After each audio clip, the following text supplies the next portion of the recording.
Newly discovered millipede is the first with more than 1,000 legs. You might like this one. 1,000 legs. Despite their name, none of the leggy arthropods had made it to 1,000 legs before now. Mm-hmm. This one has 1,306. This is a record breaker. It looks like a snake. Yeah. Man, that's a millipede. That was deep in the Australian ground. Australia got all kinds of funky, different types of creatures that you just don't encounter elsewhere.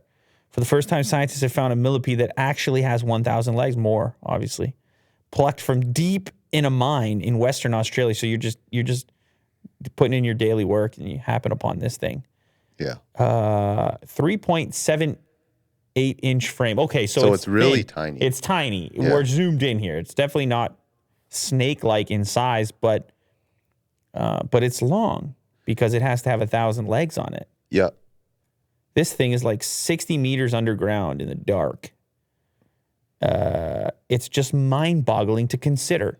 There must be an orientation to food and resources and how to find other mates, he said, noting that the sensory structures seem to be very highly developed in this particular species. So it's one of those things where it's like if the species can do particularly well given the environment and surrounding, it can grow bigger than it typically would. Yes. In that scenario. Look at all those little legs at the microscopic level.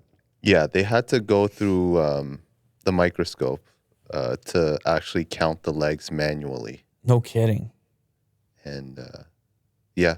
Imagine that. Imagine if your environment was just very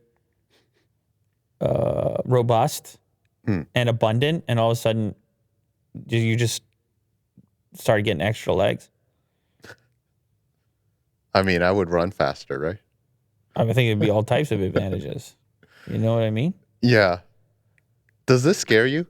This like if I encountered it? Yeah. What would it be doing if probably not if I'm in a coal mine or I don't know, probably a gold mine or something like that in Australia, some other natural resource. Then no, I kind of would have expect to see something like this if I'm that deep down. Like, okay. Oh, there's going to be something strange over here. Yeah. But if it was crawling around the studio, I'd be quite surprised. Right. Yeah. This doesn't scare me at all. But I feel like centipedes scare me. Okay. You know centipedes?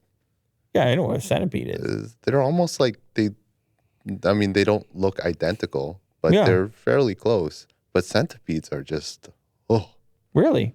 Oh. Interesting. So millipedes, not so much. Give us a picture of a centipede. Type scary centipede or something. I don't know. Let's see what we got here. Oh, yeah. Their legs stick out a little further. Yeah. Okay, I see what you mean. Including the house centipede? Well, look at the size of the giant one on the right. Go over there where the arm is. Oh. Yeah, okay. So, yeah, I feel you on that. That thing that's the size of Otis. But look at millipedes. I wonder they look friendly. I see what you're saying. You know? You're being judgmental. I totally am. I wonder what Otis would do with that giant centipede over there on the arm. Oh. You think he would kill it right away? What would he do with it? Or would he be scared? He'd bark at it for a long time. Obviously, crawling around. Oh, yeah. On the arm there? That's the one I'm saying. I want to know. Yeah, that's freaky. Would he eventually kill it, though? I don't think he would try. He would run away from it. Yeah. Yeah. I think maybe his dog instincts is like, hey, I think it's going to sting me. Yeah, what are they, poisonous? They are, yeah. Yeah, so, yeah. All right.